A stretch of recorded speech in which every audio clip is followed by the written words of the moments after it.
நாங்கள் இங்கே நிறையா பிஸ்னஸ் பீப்புள் கிட்ட பேசியிருக்கோம். சார் நம்ம பீப்புள் சரியாக வரல சார், அந்த ஸ்டாஃப் வரல, ஏதோ ஒரு ரீசன் இருக்கும். அங்கெல்லாம் அப்படி இல்லை.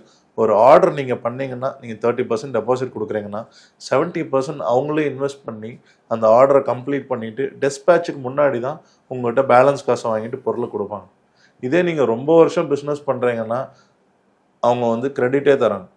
ஸோ ஏன் நார்த் இந்தியன்ஸ் வந்து இவ்வளோ சக்ஸஸ்ஃபுல்லாக ஆயிருக்காங்க, அவங்க ஏன் நிறைய ஹோல்சேல் பண்ணுறாங்கன்னா, அவங்க நம்மளை மாதிரி சின்ன சின்ன வியாபாரிங்களுக்கு விற்கிறப்போ பல்காக சைனாவில் வாங்கி அதை அவங்க ரெகுலராக வாங்குறப்போ சைனீஸ் வந்து கண்டெய்னர் கணக்காக கோடிக்கணக்காக கடன் கொடுக்குறாங்க.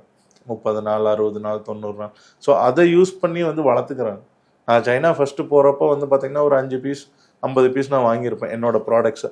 இன்றைக்கி நான் வந்து 5000 பீஸ் 50000 பீஸ் வாங்குறேன்னா சைனீஸ் கொடுத்த உற்சாகமும் அவங்க எனக்கு வழிகாட்டினதான். அவங்க என்ன சொன்னாங்க, பொருள் இங்கே இருக்கிறதுக்கு உங்ககிட்ட போனால் சேல் ஆகும், நீங்கள் சேலானா என்ன பண்ணுவீங்க, திரும்ப எங்ககிட்ட வருவீங்க. ஸோ இது அப்படியே ரொட்டீனாக போகிறப்போ நம்ம பிஸ்னஸ் பெருசாகிட்டே இருக்கும்.